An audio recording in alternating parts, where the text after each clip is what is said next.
औलाद का मोह। दिलीप और सुधांशु नाम के दो भाई थे। दिलीप की शादी कावेरी के साथ हुई और सुधांशु की शादी माया के साथ। शादी के बाद दोनों भाई अपनी अपनी पत्नी के साथ खुशी खुशी रहा करते थे। दोनों भाइयों के परिवार एक ही घर में रहता था। साथ में खाना, साथ में घूमना, कुल मिलाकर दोनों भाइयों का परिवार खुशहाल परिवार था। कुछ सालों के बाद दिलीप की पत्नी कावेरी को एक बेटा हुआ। भैया, आज मैं बहुत खुश हूँ, चाचा बन गया हूँ मैं। हाँ भाई साहब, इस बच्चे के घर में आने से तो रौनक आ गई है। मैं सबको बताऊंगी कि मैं तो चाची बन गई हूँ, चाची। तुम दोनों कितने अच्छे हो। हमारे बच्चे के आने से ऐसे खुश हो रहे हो जैसे ये बच्चा तुम्हारा ही हो। बस भैया, अब आपका बेटा इस दुनिया में आ गया ना, हम भी कोशिश करेंगे कि हमारा भी बच्चा जल्दी से इस दुनिया में आ जाए। और फिर आपका और हमारा बच्चा दोनों मिलकर दिन भर घर के आंगन में खेला करेंगे। कितना मजा आएगा ना।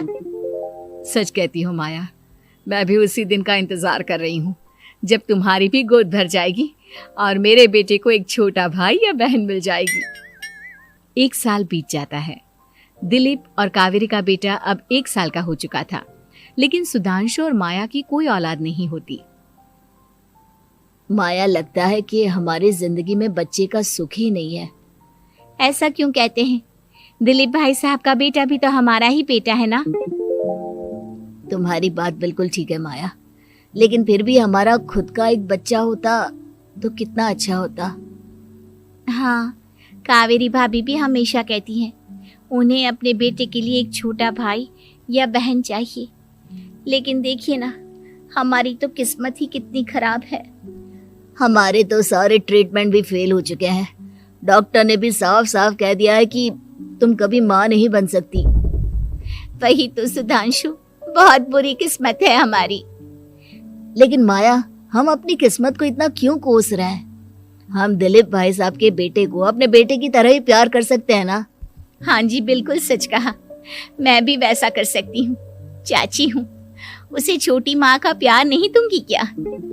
कुछ दिनों के बाद दिलीप का एक दोस्त दिलीप से मिलने के लिए आता है। अरे क्या बात है दिलीप, बधाई हो बधाई। और घर तो काफी बड़ा है तुम्हारा। वैसे तुमने अपने बेटे के बारे में क्या सोचा है?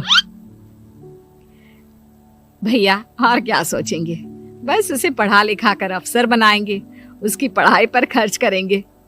अरे भाभी, आपकी तो इतनी सारी प्रॉपर्टी है, आपको किस बात की चिंता? ले देकर एक बेटा ही तो है। अरे नहीं दोस्त, तुम गलत समझ रहे हो। इस घर में मैं और मेरा छोटा भाई दोनों रहते हैं। इस घर का आधा हिस्सा मेरे छोटे भाई का है। अच्छा, कितने बच्चे हैं तुम्हारे छोटे भाई के? भैया, उनके साथ ना कुछ प्रॉब्लम है। मेरी देवरानी कभी माँ नहीं बन सकती। अरे फिर किस बात की चिंता? अरे मैं तो कहता हूँ अपने बेटे के भविष्य के बारे में सोचिए ही मत। बस ये घर उसके नाम करवा दीजिए। देखिए, आपके भाई का भी कोई बच्चा नहीं है तो सब कुछ आपके बेटे को ही मिलना चाहिए। लेकिन ऐसा करना क्या सही होगा? अगर उनका बच्चा नहीं है तो क्या हुआ? ये घर आधा उनका है, उनकी जो मर्जी है वो करे। अरे कैसी बात करते हो? उनकी कोई औलाद नहीं है, वो क्या करेंगे प्रॉपर्टी अपने नाम रखकर? हाँ, वैसे भाई साहब, आपकी बात तो बिल्कुल सही है। अब जो कुछ भी है वो हमारे बेटे का ही तो है। आखिर वही तो इस घर के वंश को आगे बढ़ाएगा। मैं कल ही देवर जी से बात करती हूँ। अगले दिन सुधांशु और माया, इधर आओ। तुम दोनों से एक बहुत जरूरी बात करनी है मुझे। बताइए ना भाभी, क्या बात है? आपको कहीं जाना है तो आप अपने बेटे को मेरे पास छोड़कर जाइए। मैं ही पूरा दिन रख लूंगी उसे। अरे नहीं माया, वो तो मुझे पता है। मैं किसी और चीज के बारे में बात करना चाहती हूँ। बताइए ना भाभी, क्या बात है? देखिए देवर जी, आपका कोई बच्चा है नहीं, लेकिन मैं जानती हूँ कि आप हमारे बेटे को अपने बेटे की तरह ही प्यार करते हैं। भाभी, बेटी की तरह नहीं, वो हमारा ही बेटा है। मेरे लिए तो वो मेरा ही बच्चा है। वही तो फिर क्यों ना ये सारी प्रॉपर्टी हम मेरे बेटे के नाम करवा दे, क्योंकि तुम्हारा हो या मेरा, हम सबका एक ही तो है बेटा। लेकिन भाभी, अभी तो वो सिर्फ 1 साल का है। अभी से प्रॉपर्टी उसके नाम करवाने का क्या मतलब है? देखिए देवर जी, जो काम जितना जल्दी हो जाए ना, उतना अच्छा। आने वाले वक्त का क्या भरोसा। भाभी भरोसा क्यों नहीं, हम तो हमेशा आपके बेटे को माँ बाप की तरह ही प्यार करेंगे। हाँ, लेकिन फिर भी मैं चाहती हूँ कि ये सारी प्रॉपर्टी मेरे बेटे के नाम हो जाए। अब मुझे नहीं लगता तुम दोनों को इसमें कोई भी परेशानी होगी, है ना? भाभी वैसे तो आप जो कह रही हैं वो बहुत जल्दबाजी है, लेकिन फिर भी अगर आपको ऐसा लगता है तो ठीक है, कल ही प्रॉपर्टी के पेपर बनवा लीजिए, मैं और माया उस पर साइन कर देंगे। इस तरह से अगले दिन प्रॉपर्टी के पेपर बनवाकर सारी प्रॉपर्टी दिलीप और कावेरी के बेटे के नाम पर करवा दी जाती है। कुछ दिनों के बाद सुधांशु, सुबह सुबह ये कौन लोग आ गए हैं तुम्हारे घर पर? भैया वो ऊपर वाला कमरा खाली पड़ा था ना, सोच रहा था किराएदार रख देता हूँ। लेकिन किराएदार रखने से पहले आपने हमसे पूछा भी नहीं। भाभी इसमें आपसे पूछने वाली क्या बात थी, हमें एक ही कमरे की जरूरत थी, इसलिए सोचा दूसरा कमरा किराए पर दे देते हैं, कुछ इनकम हो जाएगी। अरे माया, ये सारी प्रॉपर्टी अब मेरे बेटे के नाम पर है और यहाँ पर जो कुछ भी होगा उसके लिए तुम्हें मेरी या दिलीप की परमिशन तो लेनी पड़ेगी ना। हाँ सुधांशु, तुम्हारी भाभी ठीक ही तो कह रही है।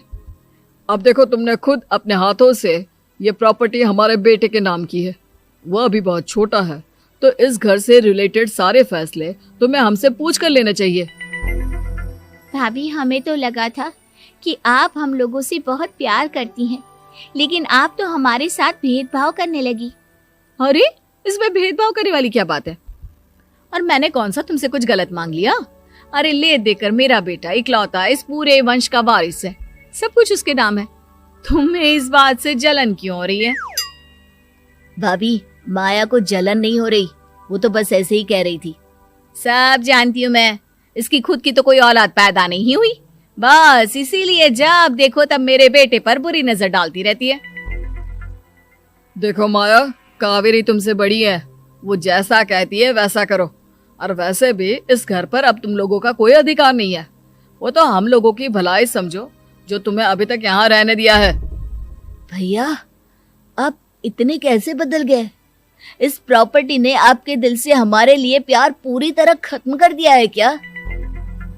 इसी तरह वक्त बीतता जाता है और देखते देखते दिलीप और कावेरी का बेटा प्रणव 25 साल का हो जाता है और उसकी नौकरी लग जाती है। पापा आज मेरा अपॉइंटमेंट लेटर आ गया है, मैंने सिंगापुर में जॉब ज्वाइन कर ली है। लेकिन प्रणव, विदेश में नौकरी करने जाने से पहले तुम्हें कम से कम अपने मम्मी पापा से एक बार पूछना चाहिए था ना। इसमें पूछने वाली क्या बात है माँ, मैं सिंगापुर जाकर जॉब करना चाहता हूँ तो करना चाहता हूँ। देखो प्रणव, हमने तुम्हारे लिए इतनी सारी प्रॉपर्टी यहाँ पर रखी हुई है, उन सब का क्या होगा? यहाँ रहो, बिजनेस करो। सॉरी पापा, मैं यहाँ रहकर कोई बिजनेस नहीं करने वाला, और ये जितनी भी प्रॉपर्टी आपने मेरे लिए संभाल कर रखी है ना, ऐसे ही किसी को दान में दे दीजिए, क्योंकि मैं सिंगापुर से वापस इंडिया आकर कभी नहीं रहने वाला। दिमाग खराब हो गया है तेरा, जानता नहीं तेरी वजह से हमने तेरे चाचा चाची से लड़ाई करके पूरा घर तेरे नाम करवा दिया था। हाँ तो ऐसा करने से पहले आपको सोचना चाहिए था ना। और मम्मा, मैं तो वैसे भी उस वक्त 1 साल का था, मेरा इस मैटर से कोई लेना देना नहीं है। कैसी बात कर रहा है ये लड़का? अरे तेरी वजह से अपने छोटे भाई से दुश्मनी लेकर बैठा हूं मैंने तो उसे घर से भी निकाल दिया। जानता नहीं तू, बाजू वाले घर में एक छोटा सा कमरा किराए पर लेकर रहते हैं तेरे चाचा चाची, और ये सब मैंने तेरे लिए किया।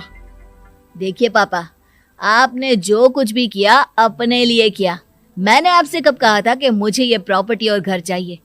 और वैसे भी अपने भाई के साथ इस तरह का बिहेव करके आपने कोई अच्छा काम तो किया नहीं। तू सही कह रहा है बेटा, हमने तेरे चक्कर में अपने छोटे भाई जैसे देवर और बहन जैसी देवरानी को इस घर से निकाल दिया। बहुत बड़ी गलती हो गई मुझसे। ठीक है मॉम, तो अब आप अपनी गलती सुधारो, लेकिन मुझे तो फॉरेन जाना है, मैं वहीं जाऊंगा। अब आगे क्या करना है ये आपका डिसीजन है। और प्रणव सिंगापुर जॉब करने के लिए चला जाता है। कुछ दिनों के बाद जब दिलीप और कावेरी को अपनी गलती का एहसास होता है तो वो सुधांशु के घर पहुंचती है। सुधांशु, माया, हमें माफ कर दो, हमसे बहुत बड़ी गलती हो गई। क्या हुआ भाभी?